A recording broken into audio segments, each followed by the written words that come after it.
It's really exciting to see the interactions that took place between Dr. Langford and her students on a topic that you just really wouldn't hear a lot about in a regular high school classroom.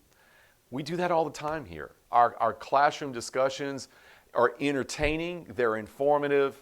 People just walk into them because they're interested in hearing more about something that they've never thought about before. And I can assure you, many of us have never thought about those topics at all. So again, Dr. Langford, she's one of those that loves to explore new things. And she loves to share that enthusiasm with her students. You'll get that here at the Louisiana School. But now I'm going to introduce Dr. Morris Tichenor. And yes, it's Dr. Tichenor. And he's giving you a really fascinating presentation specifically for our students ahead of the PSAT that the students took last week. Welcome, Dr. Tichenor, and enjoy. Hey guys, welcome. Y'all are all here because you're taking the PSAT tomorrow. And we're also using this opportunity to entertain you with some extra lectures, and using that same opportunity to give this as a sort of model exploration day to people who aren't able to come visit campus, like some of y'all did when you were prospective students. So this is going to be half PSAT prep for you guys, half also just rando stuff that I'm just going to tell you about. So we're going to do PSAT math without calculator portion. I stole it from the PSAT practice exams, except I replaced the numbers with ancient Greek and Roman numerals.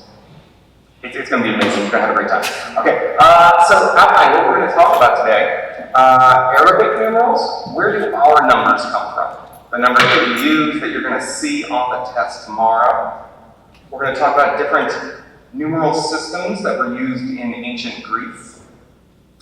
Learn what those look like. We're going to review Roman numerals, which I know everyone generally has learned at some point in their life, but maybe you don't remember the big numbers.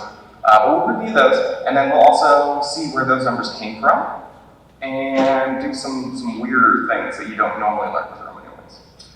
And at the end, I'm going to give you your PSAT questions to try. I've only given you a couple. Okay. So, where do our numbers come from?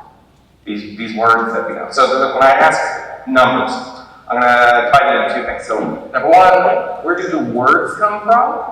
0, 1, 2, 3, 4, 5. Where do we get those things? How did they get to us? And then also the numerals, these little symbols that we use to represent each of the numbers. Where did those come from? So I'm just going to open up. Who wants to give a question, an answer to either one of those? I know you're shy. You haven't taken class in a while. So what do we call our numerals? Integers, that's a good one, yeah? Digits. Those are all good answers. So integer just means, it's from the Latin word whole, W-H-O-L-E. It just means a whole number, right? Digit is the Latin word for a finger. So that's all you're doing is going to want for how many digits you are holding up. So we call the ones that the Romans used Roman numerals. What do we call our numerals? Numbers? Yes, you're right. Arabic numerals. Yeah, I heard that at some point. I'm going to practice it. All right, very good. How about our words that we have?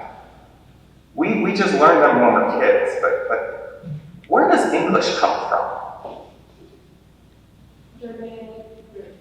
It is. It's a Germanic language. Very nice. So it comes from this whole group of languages that we call Germanic family. Our linguists have been able to reconstruct and go backwards in time, figure out what those languages may have originally kind of sounded like. It's all just sound laws. They made it up. It's complete, just utter nonsense. But they came up with some rules, and so we think we know what some of these words look like way back when. So our language that we speak is modern English. Before that, there was Middle English. And before that, there was Old English, which is the fun stuff that we're going to look at here and see where some of these come from. So, skipping on. Okay, so the number 1 comes from the Old English word on, which looks like what other English word? And, yeah, exactly. So our indefinite article and that we use for and is exactly the same word as one.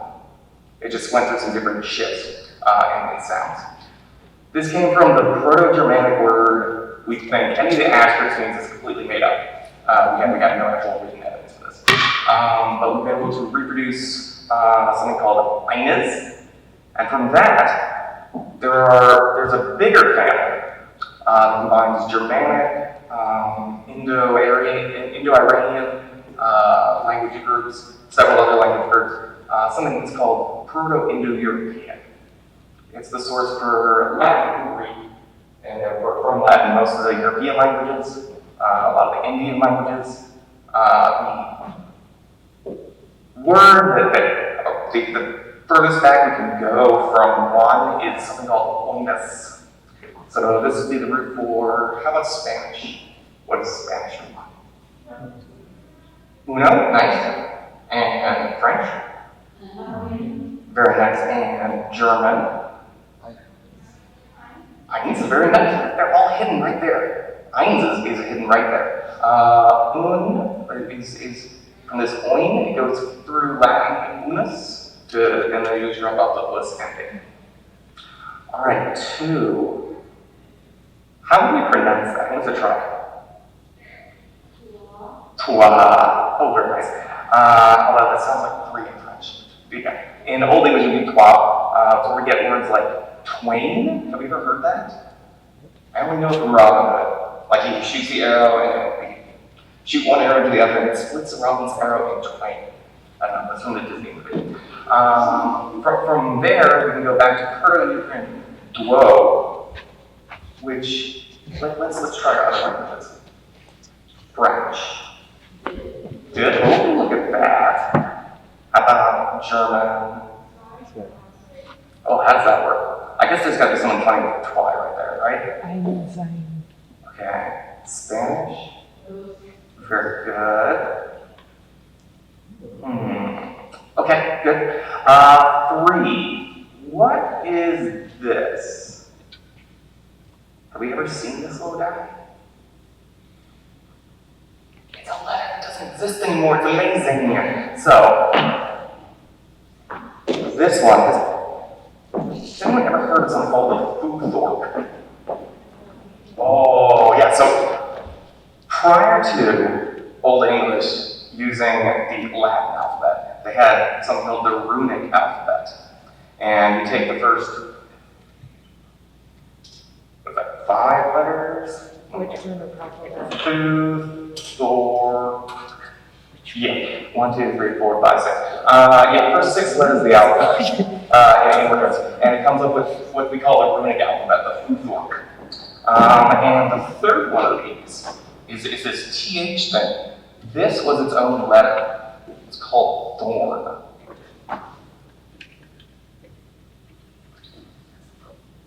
We also have another one that did TH. There's a TH sound. That one also did a TH sound because we needed 2 TH sounds in English for some reason. There's this thing. Have we seen that? Have we seen any fancy encyclopedias? Encyclopedia. So yeah, this is what's called an ash.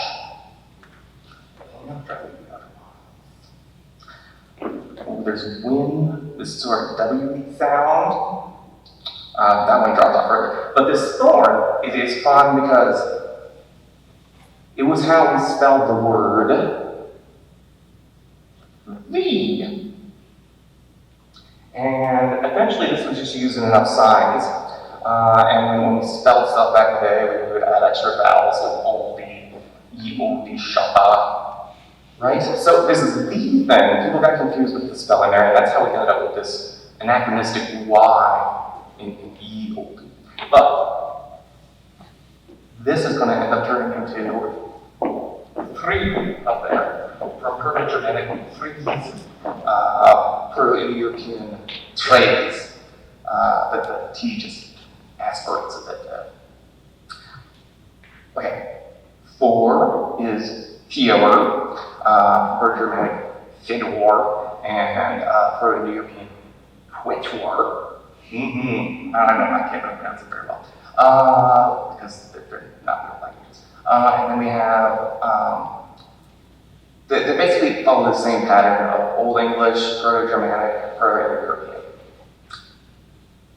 10 is fun because it's Tien, Tetten, Decim, and then when we get to 11 and 12, and this is what's fun about English, is our counting system is weird, and we get that. So how do we, we know how to do it. We go to 11 and 12. And why isn't that 1 teen and 2 teen?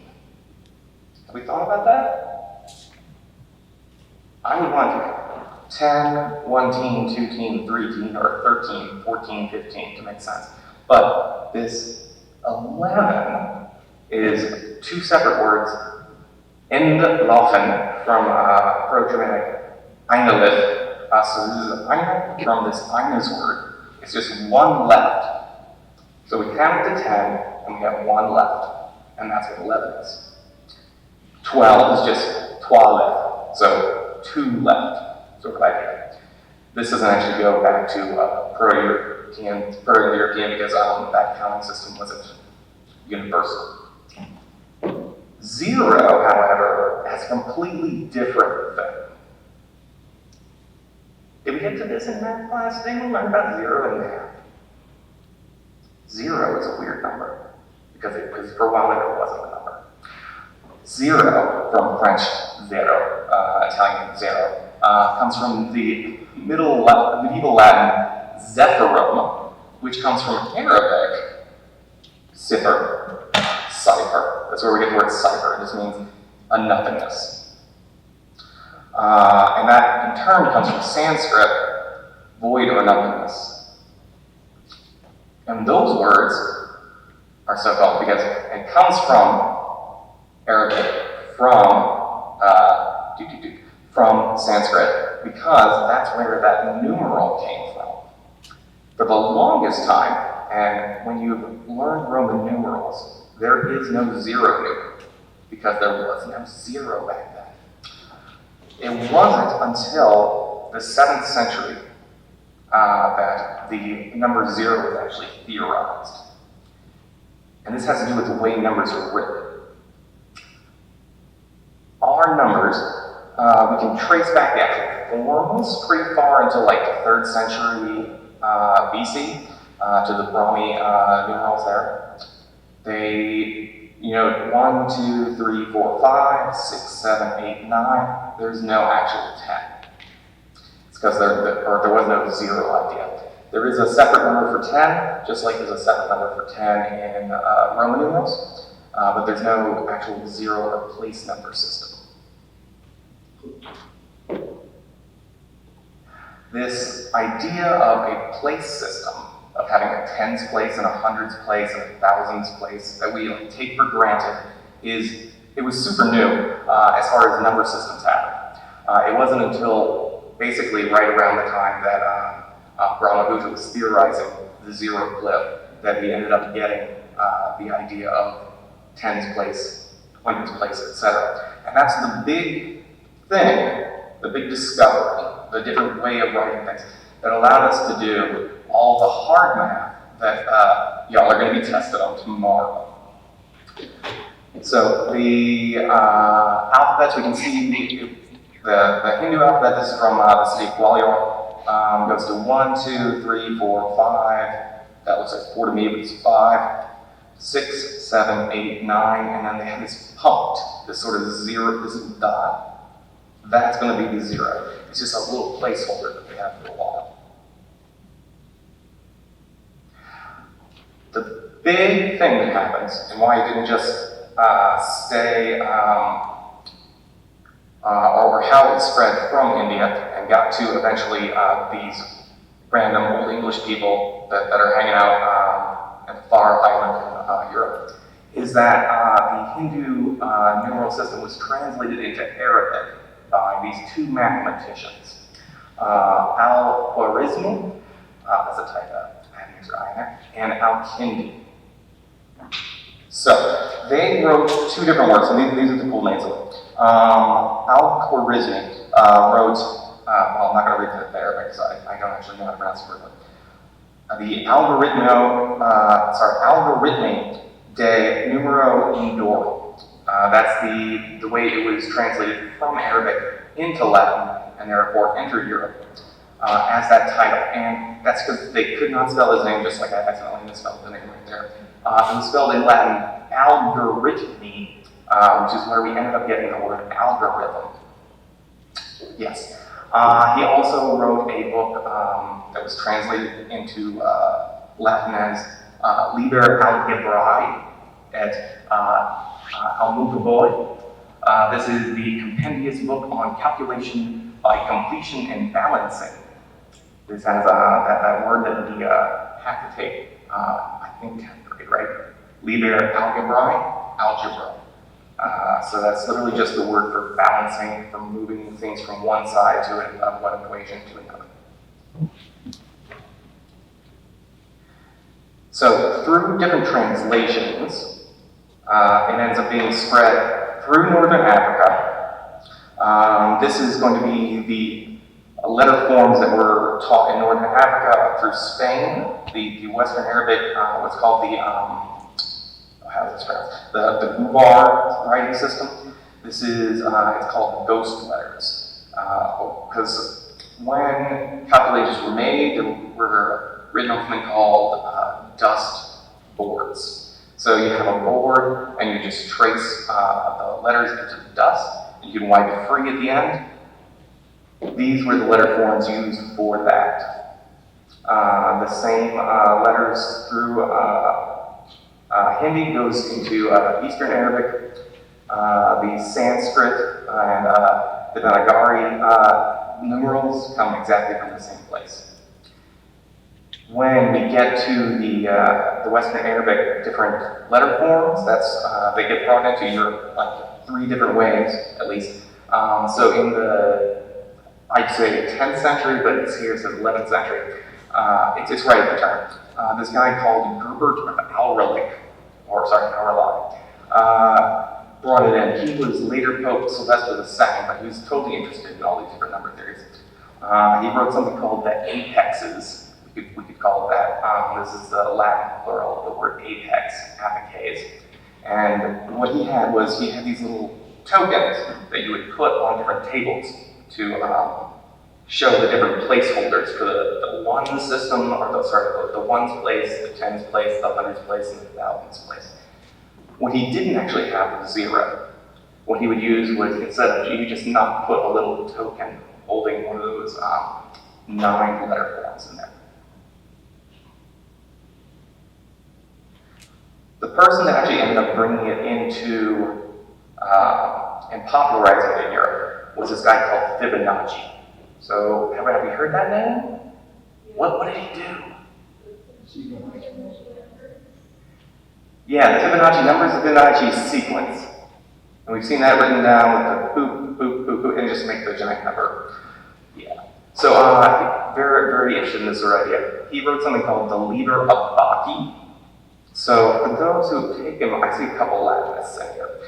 Abbaci is going to be the genitive form. What would we think the nominative would be?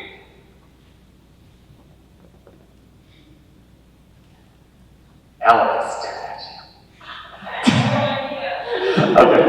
It would be abacus. So, what is an abacus? Yeah. What does it look like? They're like notches, and you can like move them. Yeah. Okay. So it's like a stand with little beads, essentially. You just move them over to count. That was the standard word for math in Latin, the abacus. So Fibonacci wrote his Liber Abbaci, which popularized all the different Arabic numerals and included the number 0 in there.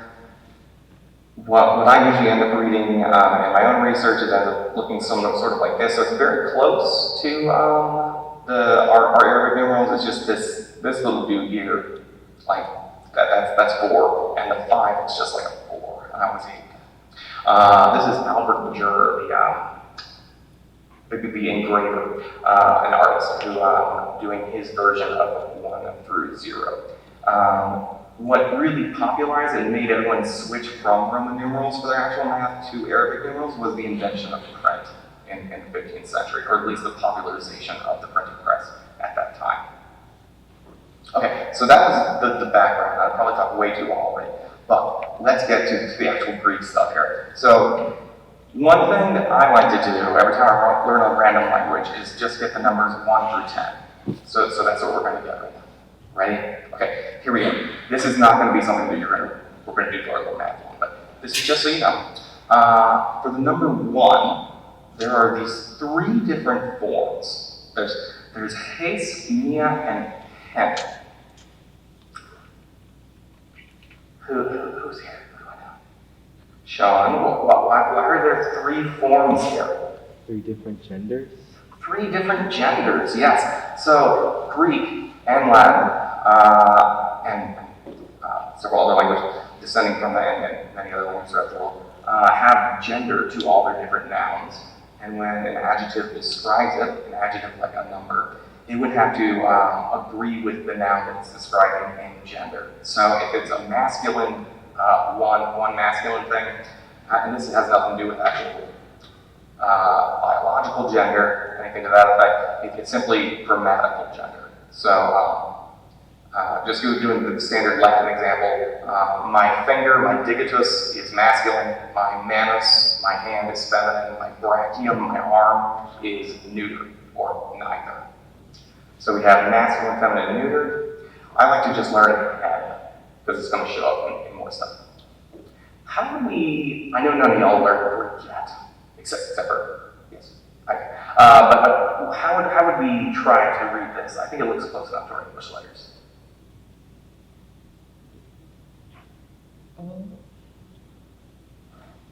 Oh. Do, close. Duo, yes, good. It is duo. That's that one. Who wants to try the next one? Trace. This is a tricky one, and it's going to come up, but I'm going to give you guys the Greek alphabet just a bit.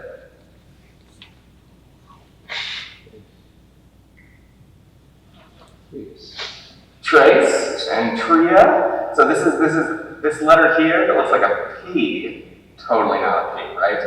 Have we looked at all the different sorority and fraternity houses around and seen? I don't know if that one actually shows up, but the thing that looks like a P in Greek is actually rho. So that's tau, rho, epsilon, mu, sigma. This one has a masculine / feminine form and a neuter form. Tetrares or tetra. Before we get words like tetra. But no, tetrarchies, things to that effect. 5. Penta, yeah. Are these starting to look more familiar from geometry? Okay. What would be 6 though? Hex. Yes, hex actually. So there's a little tick up here you can barely see. That's what's called a rough breathing mark. So it's hex. Same thing with 7. Well, what is a 7-sided shape? Hepta is the Greek one. Septa we're going to get to. Hepta, 8. Octo, look at that cool dude. Looks like a W. That's an omega. Henia. Oops, I skipped. Deca, right. And then we get hendeca, dodeca, for like dodecahedrons and words like that.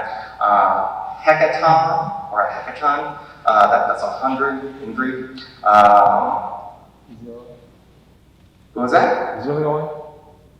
Close, yeah. Kilioi, that's going to be our chi. So, kilioi, so that's going to be where we get all our different prefixes for the SI system. What would be 1,000 in scientific terminology? Kilo, yeah. So we instead of doing a chi, we use the K. How about 100? What does that look like as our prefix? Hecta. Hecka, yeah, very nice. Or is also like This is where we get the word myriad. There are myriad reasons to do this, but morioi, it means 10,000. The reason why we use myriad is just this insanely large number, is what it just was used that way in Greek. What's the biggest number you can think of? They don't just shout out infinity. There was not that concept. We just say 10,000. It's the biggest number there is. We're going to go ahead and learn right quick. This is the count. The Greek alphabet. So, it's all up there. What I'd like you guys to do, for those that have walked by all the different sorority and fraternity houses, those are the capital ones, those are the ones you see. Go ahead and just name them as I write them. Let's see if we can get some. Alpha. Beta. Beta. Very nice. Gamma. Gamma. Yeah. What is this guy? Delta. Very nice. And you guys know that, right? Ooh. Epsilon. Good job. This thing, which is a beta. This is not one we're going to see because it's a replacement. This is what's called a digamma. So it's one gamma plus another gamma stuck in there. This was phased out very early in Greek. We do have remnants of it in Homer. We can see that even though it's not written in there, that the meter just doesn't match up. So we know that some people's names originally had what pronounced the W sound in front of it. So the word for king usually is written onox, but it was known as wanox. And there's two very famous dudes named Achilles and Odysseus. And both their names, we can know from this, were actually Wachaleus and Wodysseus. So again, we get W sound. It's called digamma. All right. What is this? Zeta. Good job. What is our H thing? I heard back Eta? Eta. Bottom. Theta. Very nice. And so these are going to be our numbers. 1, 2, 3, 4, 5, 6, 7, 8, 9. Because we don't have 0 yet. So this is going to be all the ones places. All right, let's see if we can just go through that. What's that guy? Iota? What's that? Kappa. Very nice. What's wavelength? Good job. Yeah.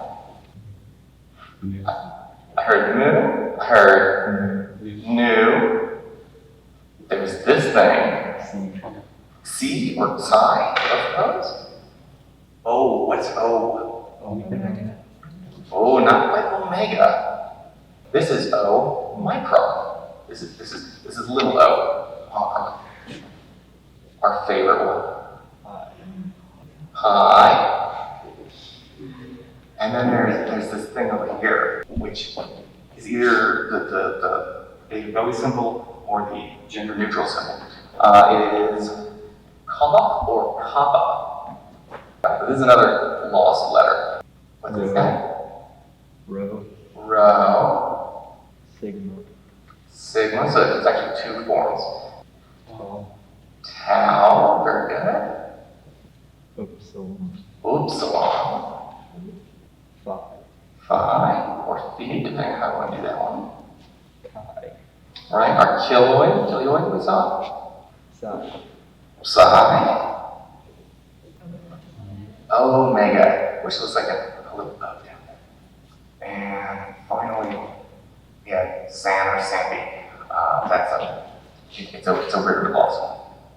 So, this is going to be 100, 200, 300, 400, 500, 600, 700, 800, and 900.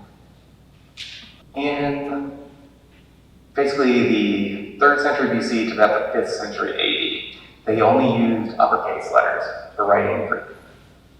So they would only use the uppercase when they were writing numbers to distinguish the numbers from words, because it could be very confusing when letters are also the same thing as your numbers. they would write a little line over it. So we have, there we go. Omega lambda zeta would be 837. If we need something bigger, we would use what's called a myriad notation. So we'd use the M meaning myriad, and then above it, we would put anything that would go into the 10,000th place above. So psi, nu, epsilon, data, rho, pi, beta. Let's go, I'm going to skip ahead to the end. No. Here we go. No. Then. This one has been taken from PSAT questionnaire to the practice exam. I'm going to go ahead and give you guys your time. In a certain game, a player can solve easy or hard puzzles.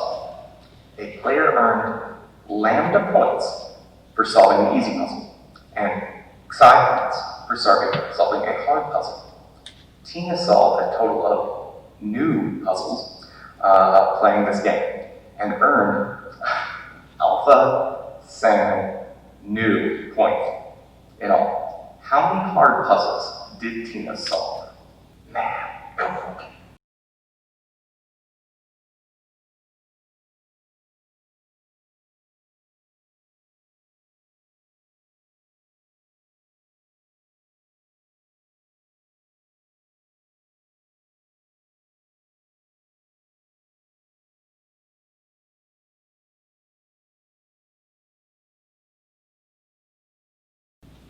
Right, so what do we think? We're going to do it together, at least the transcribe of it. A player earns lambda points. So how many points do they get for an easy puzzle? 30 points. Very good. How many points for a hard puzzle? Very good. There we go. How many puzzles did Tina play? Alright. And for a total of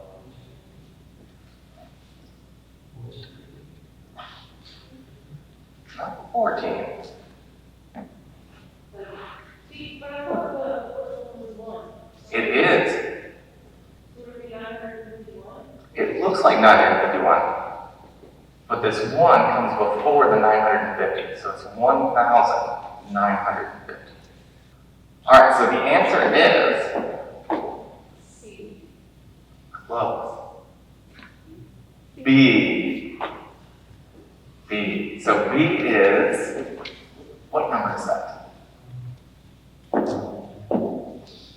15. Now how do we do that? Does it work if we do the X and Y's? Okay, how do we do X and Y's on this?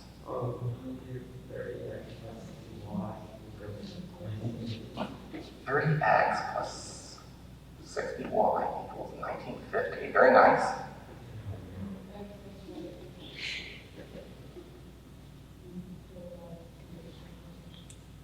And then substitute 1. We should get that, I think. That should give you the, well, that'll give you, it'll substitute y if you want to find out y, right? Does that work? I just cheated and checked the answer key. All right, great job, guys. So hopefully that's gonna help you a bit on your PSAT tomorrow. If you are interested in learning more about the Futhorpe, where English comes from, I do recommend you take studies in the English language. If you are interested in the history of various language groups, learning about where zero comes from, the history of that, I recommend taking our Arabic or also the Sanskrit special studies class. If you are interested in learning more about Greek in general, go ahead and either take our Ancient Medieval course or the Introduction to Ancient Greek. All right, that's my plug. It was great seeing you guys. Have a good night.